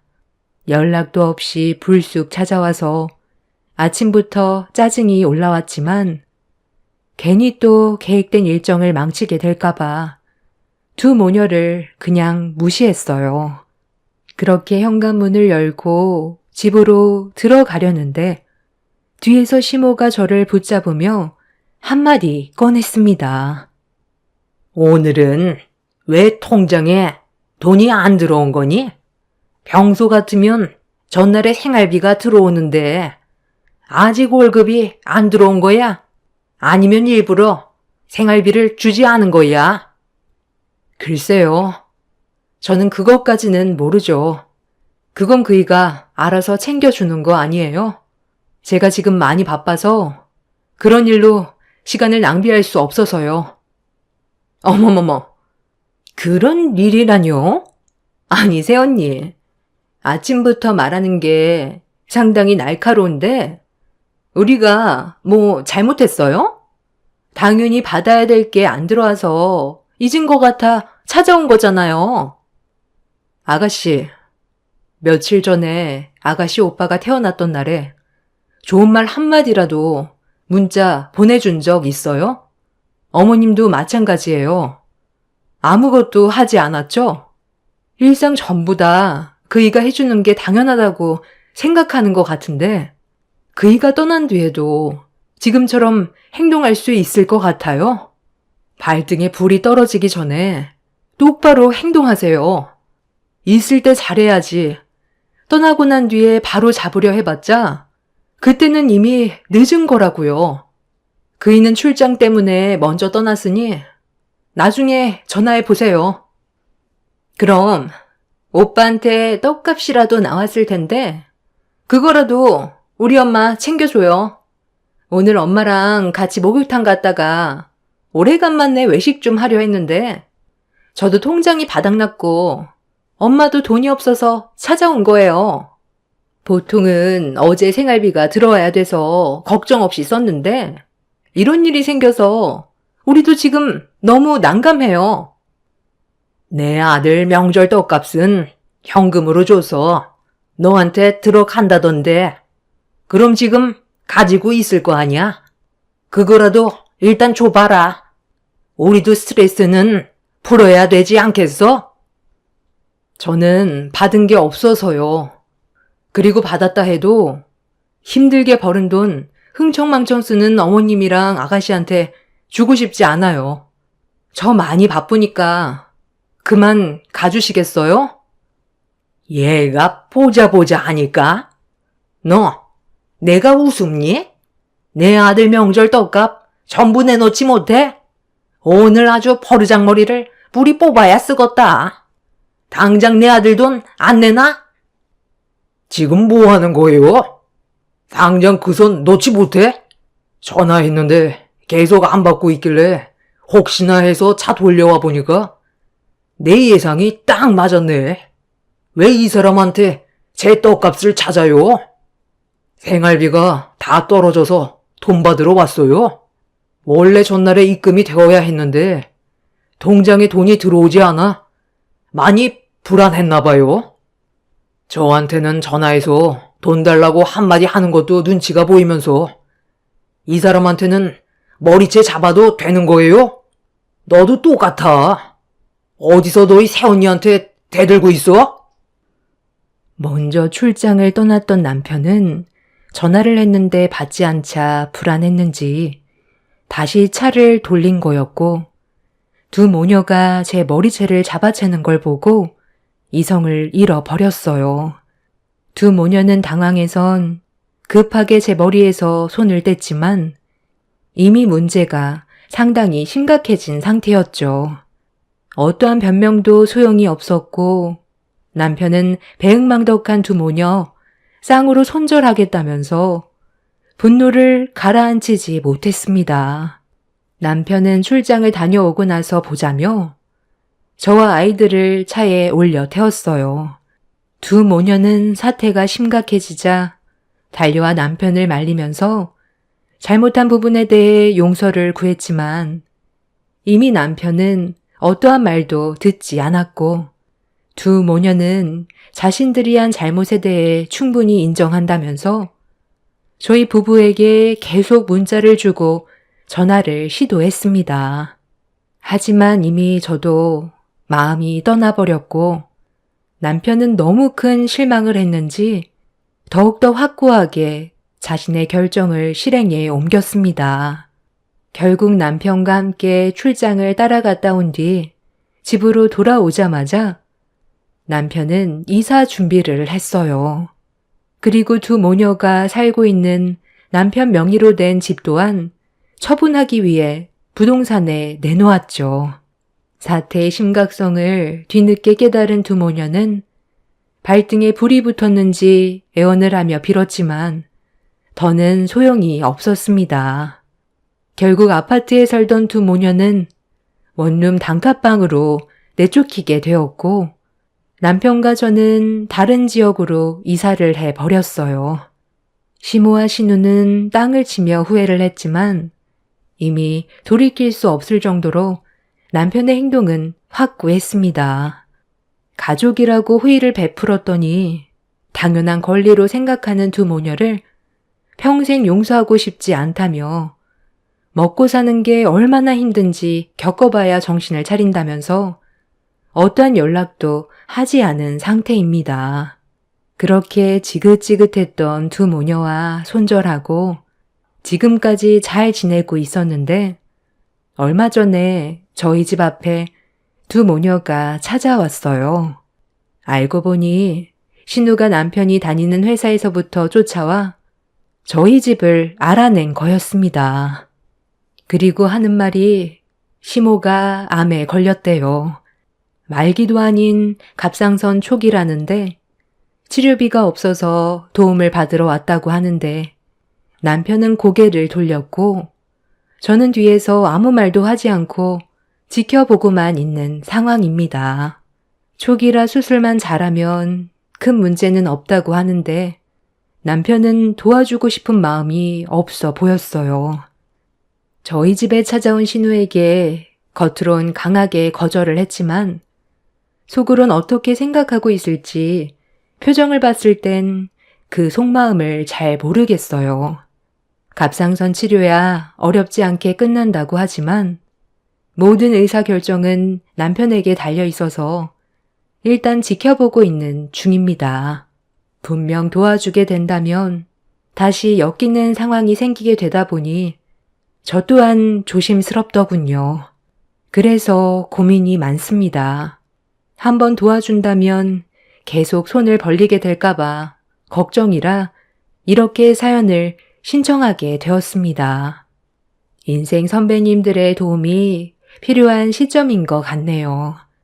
제 사연을 들어주신 분들의 조언 감사히 받겠습니다. 한 번뿐인 삶, 오늘이 마지막인 것처럼 여러분들도 하루를 웃으면서 좋은 추억 많이 만들고 행복하게 살아가시길 바랍니다. 감사합니다. 안녕하세요. 나이 40 중반이 넘어가는 세월 동안 정신없이 살아왔는데 지금까지 무엇을 위해 살아왔는지 잘 모르겠더라고요. 시간은 계속해서 지나가고 있지만 아직까지도 제대로 된 계획을 세우지 못해 많은 고민을 하고 있습니다. 제가 이런 상황까지 오게 된 건 작년에 남편과 갈라서게 되었거든요. 저에게 온갖 상처를 주고 떠난 사람이 이제 와서 갑자기 나타나 다시 재결합하기를 원하고 있습니다. 몇 번이나 거부를 했지만 남편은 끈질기게 저와 다시 시작하려고 쉬지 않고 접근을 하고 있는 중이라 더 이상의 관계를 유지하고 싶지 않아 다른 지역으로 이사를 준비 중에 있어요. 컴퓨터의 전원을 끄기 전에 저와 남편이 왜 서로 갈라서게 됐는지 여러분들께 제가 겪었던 사연을 들려드리고 소통을 좀 해보고 싶네요. 작년에 문제가 생긴 건 다름 아닌 9년간 병수발 들었던 시모에게 시간이 얼마 남지 않게 되면서부터 남편과 여러 가지로 마찰이 생기기 시작했어요. 아무래도 남편은 저와의 관계를 정리하려고 전부터 계획을 하고 있었는지 변해버린 모습으로 저에게 많은 상처를 주고 있었어요.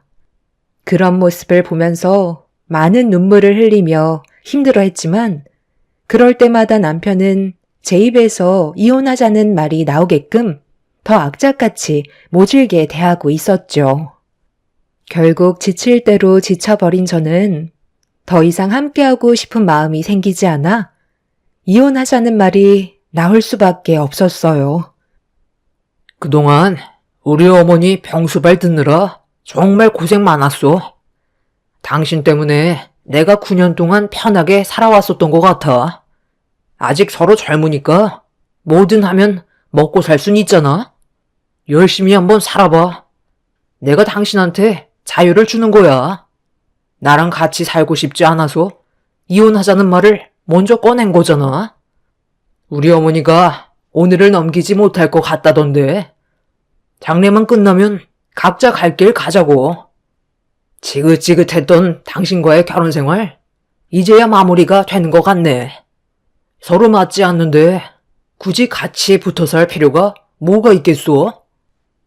이러려고 일부러 나한테 접근했던 거야? 결혼 전에는 엄청 따라다니면서 다 해줄 것처럼 하더니 결혼하고 나서 요양원에 계신 어머님 모셔와 나한테 병수발 들게 하고 이제 곧 세상 떠나실 때 됐으니까 나도 필요 없다는 거잖아. 접근했던 이유가 이런 거였어? 돈도 없어서 결국 어머님 나한테 맡기더니 지금까지 고생한 나를 버리려고 그동안 그렇게 모질게 대했던 거야?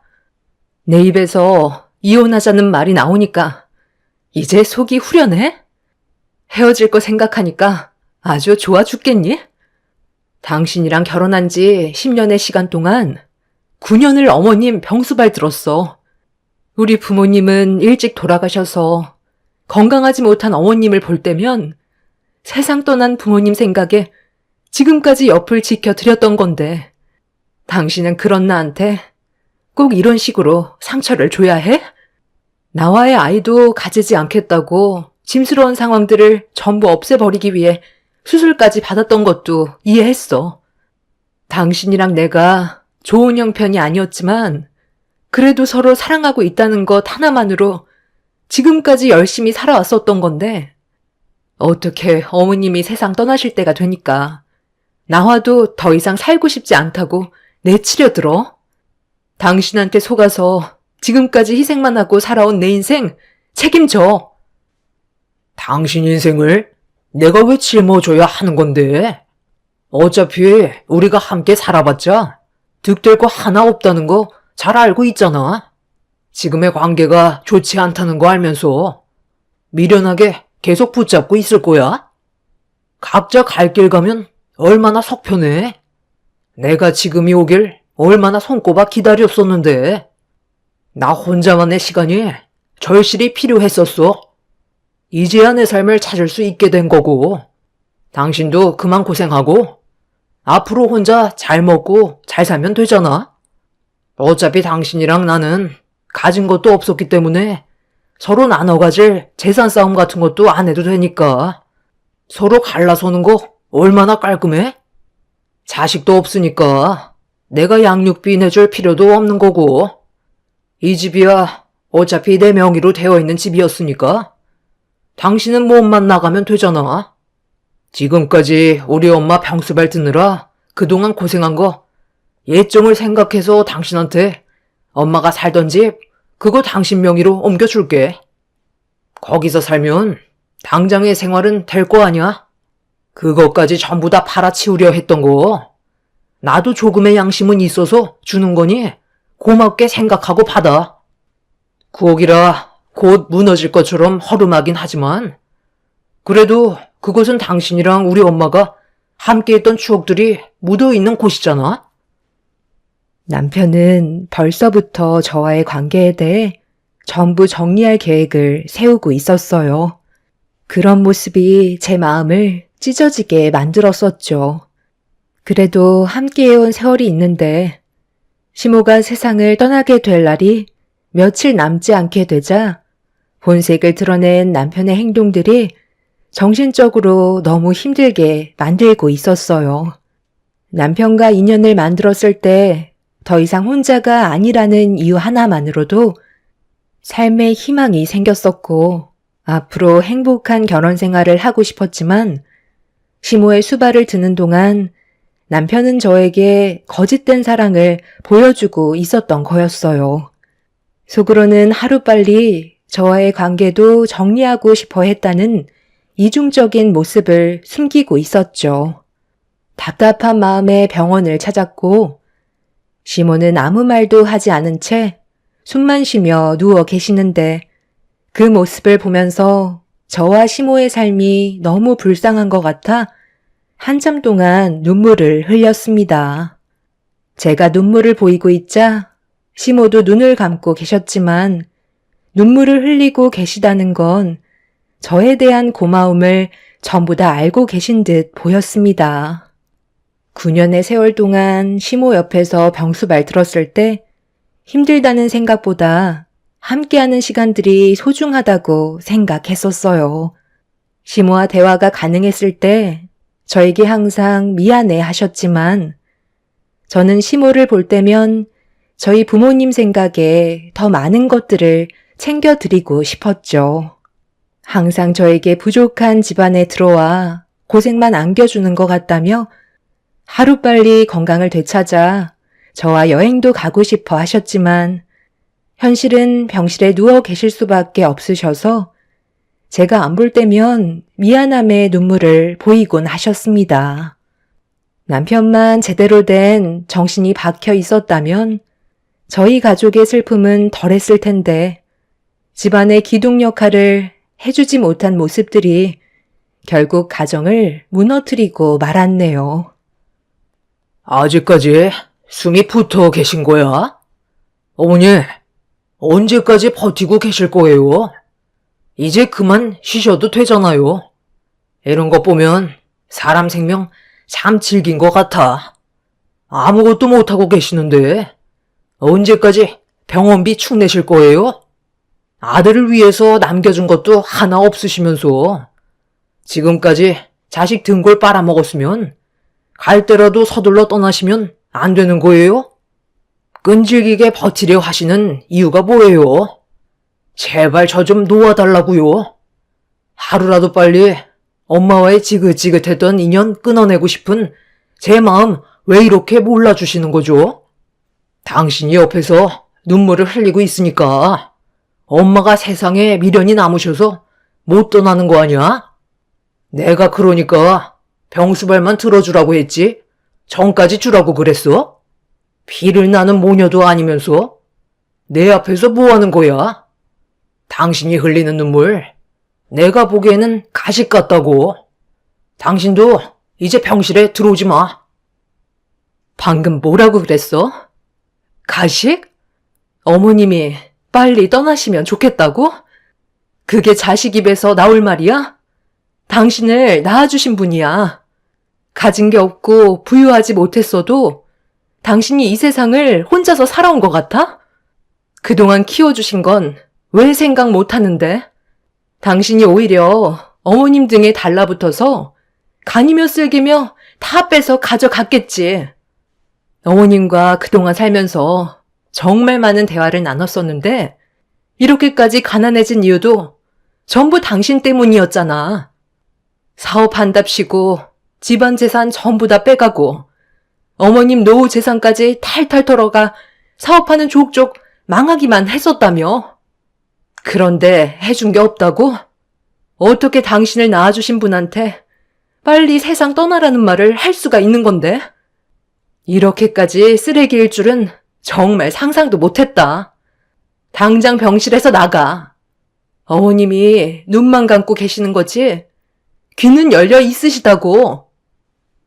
나도 알고 있어. 그래서 들으시라고 하는 소리야. 당신도 어차피 이제 곧 남남인데 언제까지 여기에 붙어 있을 거야? 이럴 시간에 앞으로 어떻게 살 건지 계획이나 좀 세우지 그래. 장례식 때나 부를 테니까 이제 그만 좀 왔으면 좋겠네. 엄마가 끈질기게 생명줄을 잡고 계신 건 다 당신 때문인 것 같아. 그러니 병실에서 나가야 할 사람은 당신 같은데? 내가 연락할 때까지 오지 않았으면 좋겠어. 그래야 서둘러 일 처리가 진행이 될 거 아니야. 언제까지 이런 삶을 살아야 돼? 남편은 숨만 겨우 쉬고 계신 시모 앞에서 온갖 독설을 퍼부었고 저는 그런 남편의 모습을 보며 너무 화가 났었어요. 그래도 낳아주고 그동안 키워준 본인 엄마한테 하는 행동은 남보다 더 못한 모습을 보여주고 있었죠.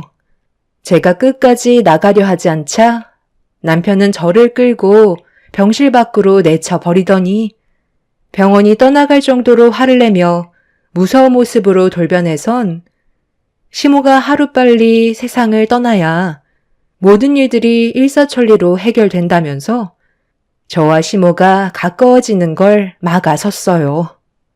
결국 이런 상황들을 전부 다 듣고 계셨는지 시모는 며칠 뒤 세상을 떠나셨고 그제서야 연락 온 남편은 장례식을 준비하라며 저를 불렀습니다.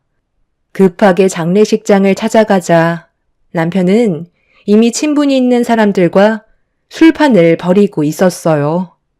마음 같아선 그냥 돌아가고 싶었지만 시모와 함께했던 기억들이 제 발목을 붙잡아 어쩔 수 없이 장례식장에서 제가 할 수 있는 것들을 해가며 정신없이 움직이고 있는데 남편이 충격적인 행동을 제가 보는 앞에서 서슴없이 보여주고 있었죠. 그동안 정말 지긋지긋했던 것들이 이제야 정리가 되니 내 속이 다 후련하네. 너는 그래도 행복한 거야. 집안이 잘 사는 편에 속하잖아. 우리 집안은 아무리 발버둥을 쳐도 가난에서 벗어날 수가 없더라고. 사업도 어느 정도 자금이 뒷받침돼야 하는 건데 보잘것없는 집안이라 자금이 없다 보니 내가 계획한 사업을 제대로 하지 못해 결국 망하게 되더라고. 그럴 때마다 부모 잘못 만난 내 인생이 얼마나 화가 나던지 너희들은 지금의 삶에 감사하게 생각해야 돼. 돈 없으면 아무것도 못해. 앞으로 혼자 살면서 내가 하고 싶은 거 다 누리면서 살 거야. 지긋지긋했던 것들 전부 다 정리하고 남은 인생 혼자 즐기는 게 내 꿈이었다고. 너희들 혹시 세컨드 안 필요하냐? 지금의 가정을 깨고 싶지는 않고 데이트는 하고 싶은데 주변에 여자가 없으니 답답해 죽겠지? 남자들은 가끔 일탈을 하고 싶잖아. 그래서 내가 좋은 제안 하나 하려 하는데 너희들은 나한테 대가만 지불하면 되는 거야. 나 조만간 저 사람이랑 이혼할 거거든. 사람이 착해서 좋은 말 몇 번 해주면 그냥 넘어와. 너희들 즐기고 싶으면 저 사람이랑 연애해도 된다는 거야. 단 내가 소개해준 거니까 가는 게 있으면 돌아오는 것도 있어야 하지 않겠어? 어때? 생각보다 괜찮은 조건 아니야? 지금 시대가 100세 시대라잖아. 우리 곧 있으면 인생의 절반을 살아간 거라고. 그런데 아무리 100세 시대라고 해도 나이 70 꺾이면 아무것도 할 수 없다. 제대로 걸을 수나 있을 것 같아? 그때 되면 이런저런 질병도 함께 오게 된다고. 그러니까 하루라도 젊었을 때 즐기라는 거야. 솔직히 말해봐. 너희들도 가끔 일탈 한번 하고 싶지 않아? 지금의 가정을 버리고 다시 시작하고 싶지 않냐고. 남편이 술이 과했는지 충격적인 말들을 거침없이 뱉어대길래 화장실에서 물 한 바가지 퍼와서 정신 차리라며 냅다 얼굴에 뿌려 버렸습니다. 아무리 친한 사이라도 해선 안 될 말들이 있는 건데 남편의 인간 이하의 행동은 제 분노를 더 키우고 말았어요. 그동안 쌓였던 모든 것들이 시모의 장례식장에서 터져버리게 되었죠. 남편은 술이 만취한 상태에서 저에게 손까지 올려 붙이려 했지만 주변 사람들이 흥분한 남편을 데리고 밖으로 잠시 나갔어요. 제가 피할 수 있는 시간을 벌어준 거였죠. 하지만 제가 잘못한 건 없었기 때문에 그 자리에서 벗어나지 않고 시모의 영정사진 옆을 지켰습니다. 정신을 덜 차린 남편은 100번이고 1000번이고 맞을 짓을 했으면 그에 따른 처벌을 내려야 한다는 게 제 생각이었어요. 이혼 서류에 아직 도장을 찍지 않았기 때문에 법적으로 부부인 만큼 남편의 잘못된 행동을 저는 두고 볼 수가 없었습니다.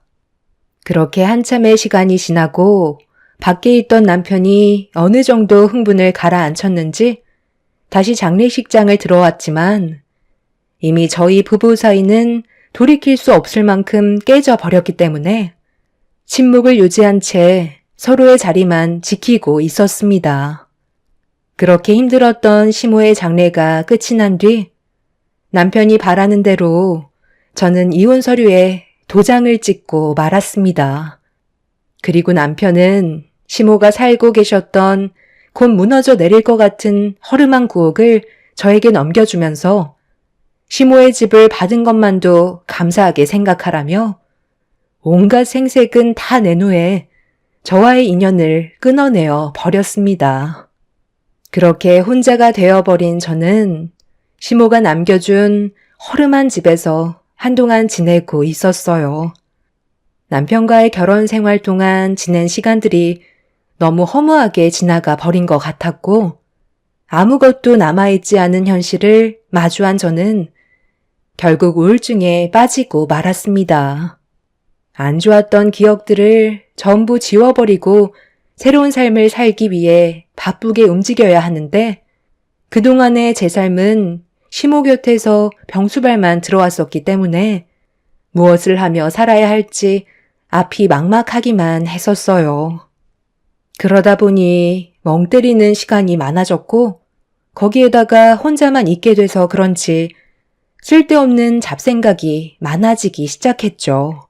그렇게 허탈해진 인생을 아무 의미 없이 살아가던 어느 날 언제부터인가 꽤 많은 사람들이 집 근처를 배회하며 동네를 돌아다니고 있었어요.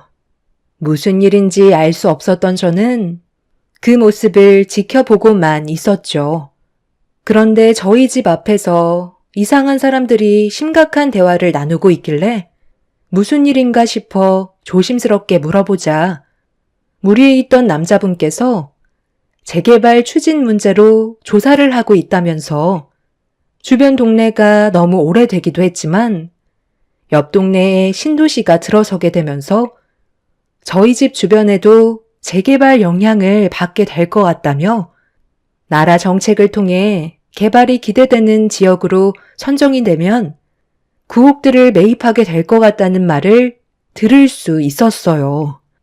그때까지만 해도 무슨 상황인지 제대로 파악을 하지 못한 상태라 동네를 돌아다니는 그 사람들을 지켜보고만 있었는데 이 문제가 상당히 예민한 거라는 걸 남편의 반응을 통해 알 수 있었습니다. 동네 사람들도 재개발 지역이 될 것 같다고 상당히 시끄러웠었는데 그 소식을 남편도 들었는지 갑자기 저에게 명의를 넘긴 집에 대한 소유권을 다시 돌려받길 원하고 있었어요. 이 집은 당연히 내 거지. 명의 이전했다고 무조건 당신 소유가 되는 건 아니라고. 우리 엄마가 평생 이 집에서 몸담고 생활하신 곳인데 재개발 지역으로 선정이 된다는 걸 내가 알았다면 당신한테 넘겨줬었겠어? 지금도 집값이 상당히 높은 가격으로 폭등했다고 하던데 얼마나 올랐는지 당신은 제대로 모르잖아. 그래서 지금 이 집을 줬다가 다시 뺏겠다는 거야? 내가 왜 줘야 하는 거지?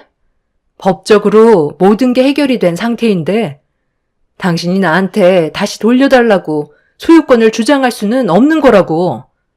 쓸데없이 시간 낭비하지 말고 그만 돌아가. 나랑 이혼하고 지금까지 아무런 연락도 없이 혼자서 인생을 즐기며 살아오다가 어머님이 사시던 집이 재개발 지역에 포함되니까 다시 뺏어가고 싶은 거야? 당신은 그렇게까지 하고 싶니? 내가 그동안 어머님 병수발 들면서 얼마나 힘들었었는지 모르는 거 아니잖아. 내가 며느리로 들어오면서부터 당신은 자식의 도리조차 하지 않았으면서 무슨 염치로 이 집을 다시 가져가겠다는 건데? 저 앞에 서 있는 여자는 당신이 어떤 성격인지 알고는 있는 거야? 이혼한 지 얼마나 됐다고 벌써 다른 여자를 옆에 끼고 있는 건데? 당신은 나를 사랑한 게 아니라 어머님 병수발 들어줄 여자를 찾고 있었던 거겠지. 이 집은 내가 평생 가지고 있을 거고 당신한테는 절대 넘겨주지 않을 거니까 당장 내 집에서 나가. 안녕하세요. 대충 듣기는 했었는데 정말 앞뒤가 꽉 막히신 분이네요. 아니면 귀가 어두우신 건가? 이 집에 대한 소유권은 원래 그쪽이 아니라 이 사람 거였다는 거 몰라요? 법적으로 대응하면 어차피 뺏기게 될 거라고요. 쓸데없이 일을 크게 만들지 말고 원래 명의로 다시 돌려놓고 조용히 사라지시죠. 그쪽이 뭘 안다고 내 앞에서 지금 이래라 저래라야? 법적으로 대응하면 뺏기게 된다고? 그건 해봐야 아는 거지. 하고 싶은 대로 한번 해봐. 누가 이기는지 보면 될 거 아니야. 나는 끝까지 싸울 거고 어머님이 남겨주신 이 집을 너희들한테 넘어가게 놔두지는 않을 거니까 갈 때까지 가보자고. 영주 씨가 보고 있어서 내가 좋게 설명한 건데 이 사람 안 되겠네. 내가 꼭 무력을 써야 이 집에서 나갈 거야? 당장 우리 엄마 집에서 나가라고? 남편은 시모가 사용했던 집안의 물건들을 손에 잡히는 대로 전부 집어들어 던져버리기 시작했어요. 저는 그런 모습을 보면서 하지 말라고 소리를 질렀지만 남편은 제가 집에서 나가지 않는 이상 절대 멈출 생각을 하지 않았습니다. 그런 남편의 모습을 보면서 할 수 있는 건 경찰의 도움이었고 집안이 난장판이 되고 나서야 도착한 경찰은 저에게 어떤 상황이었는지 물어보는 말에 온몸이 떨려오는데도 침착하게 설명을 해 나갔어요. 경찰은 일단 명의가 저에게 넘어갔고 집의 소유권은 법적으로 저에게 되어 있으니 이 문제에 대해 소유권을 다시 주장하려면 남편이 법적으로 소송해야 된다면서 그 전까지는 집에 대한 권리가 저에게 있다며 제 편을 들어 주었어요. 만약 경찰이 옆에 없었다면 남편은 더 크게 난리를 쳤을 테고 결국 저는 내쫓겼을 수도 있었겠지만 제 옆에 든든한 경찰이 있어주자 남편은 아무것도 하지 못한 채 결국 옆에 있던 여자를 데리고 다음에 다시 오겠다며 집으로 돌아가게 되었어요. 저는 또다시 이런 일이 생길까봐 두려워하고 있었는데 경찰은 근처에서 수시로 순찰을 하겠다며 남편에게서 저를 안전하게 지켜주고 있었어요. 결국 남편은 법적으로 소송을 걸었고 자기가 원하는 방향대로 흘러갈 수 있게 계획을 했지만 생각한 대로 모든 일들이 쉽게 해결되지는 않아 골치를 썩고 있었죠. 그렇게 한참 동안 법적 공방이 오고 간 뒤에 판사의 결론은 제가 그동안 시모의 옆에서 병수발을 들어주며 최선을 다했지만 남편은 집안의 가장 역할을 제대로 수행하지 않았고 타당한 이유 없이 이혼을 제기했으며 위자료를 대신해 금전적인 가치가 없었던 9억을 준 뒤 이혼을 했는데 재개발 소식이 들리면서 법적으로 깔끔하게 명의가 이전된 집을 다시 돌려받으려 한다는 건 받아들일 수 없다는 판사의 결과를 받을 수 있었습니다. 남편은 받아들일 수 없다며 난리를 쳤지만 법적으로 제 손을 들어줬기 때문에 할 수 있는 건 아무것도 없었어요. 만약 법정에서 남편의 손을 올려주었다면 재개발로 인한 수익을 아무런 계획 없이 사용을 했을 테고 오랜 시간 걸리지 않고 모든 돈들을 전부 다 탕진하고 말았겠죠. 정말 힘든 시간들이었지만 결과가 좋게 끝난 거에 대해 너무 감사했었어요. 남편은 그래도 끝까지 포기하고 싶지 않았는지 다시 한번 저에게 찾아와서 어이없는 말을 늘어놓으며 다른 방법을 계획했는지 저와 다시 재결합하기를 원하고 있었습니다. 우리의 관계가 좋게 끝난 건 아니었지만 앞으로 다시 좋아질 수 있다고 생각해. 함께한 세월이 짧은 것도 아니었는데 다시 합치는 건 충분히 가능하지 않겠소? 우리가 왜 다시 시작해야 되는데? 그동안 나한테 얼마나 많은 상처를 줬는데 뭐하러 재결합을 해야 되는 거지? 내가 당신 속을 모를 줄 알아? 나랑 합친 다음 이 집에 대한 소유권을 다시 제자리로 돌려놓고 싶은 거겠지. 하지만 나는 절대 그렇게 해줄 생각 조금도 없으니까 더 이상 집에 찾아오지 마. 내가 미안하다고 했잖아. 어떻게 해야 내 마음을 받아줄 건데? 당신이 우리 엄마 병수발 들어준 거에 대해 내가 평생 보답하며 살아갈게. 그러니까 우리 다시 생각해보자. 어렵게 생각하지 마. 충분히 좋아질 수 있는 방법은 많다고. 우리가 불행했던 적만 있었어? 좋았던 적도 많았었다고. 좋게 생각해주면 안 돼? 남편이 생각한 방법은 재결합이었지만 저는 끝까지 받아주지 않았습니다. 결국 자기가 원하는 걸 얻지 못한 남편은 또다시 얼굴을 붉혔지만 자기가 분노하면 돌이킬 수 없는 결과를 가져오게 될 거라는 걸 알고 있었는지 침착하게 행동하려고 노력하고 있었어요. 남편은 다시 돌아가 기회를 엿보고 있었지만 저는 조금도 마음의 변화는 없었습니다. 그렇게 몇 번 더 반복적으로 찾아온 남편과 계속되는 마찰을 없애기 위해 경찰의 도움을 받아 적금 금지 신청을 하게 되었고 그렇게 한동안 조용하게 지낼 수가 있었어요. 계속 이런 관계를 유지하다 보면 제가 나중에 피해를 받게 될지도 모른다는 두려움에 이사 계획을 세울 수밖에 없었죠. 제가 살던 집 주변에서는 벌써 많은 분들이 집을 처분하고 다른 지역으로 이사를 한 상태였어요. 저 또한 남들처럼 다른 지역으로 이사를 가기 위한 준비를 서두르기 시작했고 재개발로 받은 보상금으로 새로운 삶을 살기 위한 계획을 세우고 있었습니다. 그러다 남편이 늦은 저녁 다시 한번 저에게 찾아왔어요. 만나고 싶지 않았지만 제발 한 번만 얼굴 좀 보여달라며 한참 동안 문 앞에 서 있길래 어쩔 수 없이 밖으로 나갔습니다. 그런데 한동안 안 본 사이에 남편의 안색은 상당히 어두워진 상태였어요. 그리고 남편의 입에서 나온 말은 충격적이게도 간암이라는 걸 알 수 있었죠. 그걸 알고 함께 지내던 여자가 남편의 재산과 집까지 팔고 잠적한 상태라며 무릎까지 꿇더군요. 술을 입에 달고 살던 사람이 결국 자기 몸 관리를 제대로 하지 않아 얻게 된 결과였고 몸이 아프게 되자 제가 생각이 났는지 도움을 요청하려고 찾아온 거였습니다.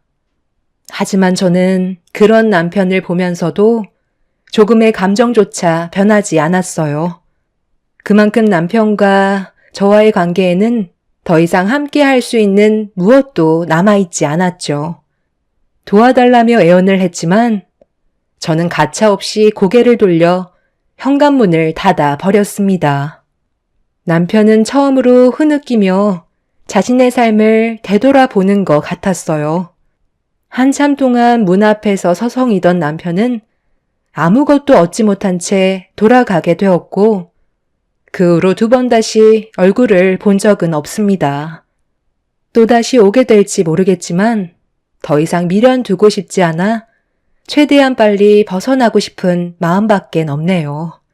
지긋지긋했던 남편과의 인연을 그만 끝내고 새로운 삶을 살아가고 싶을 뿐입니다. 제 삶에 더 이상 나타나지 않았으면 좋겠어요. 시모가 저에게 남겨주신 8억이란 값진 재산을 어떻게 가치 있게 사용할지 많은 고민을 하고 있지만 시간을 두고 여유 있게 생각하며 살아가려 합니다. 저를 버린 남편은 남은 시간 본인이 한 잘못에 대해 되돌아보는 시간을 가졌으면 좋겠네요. 제 사연 들어주신 분들께서도 가족들과 언제나 화목하시길 바랍니다. 감사합니다.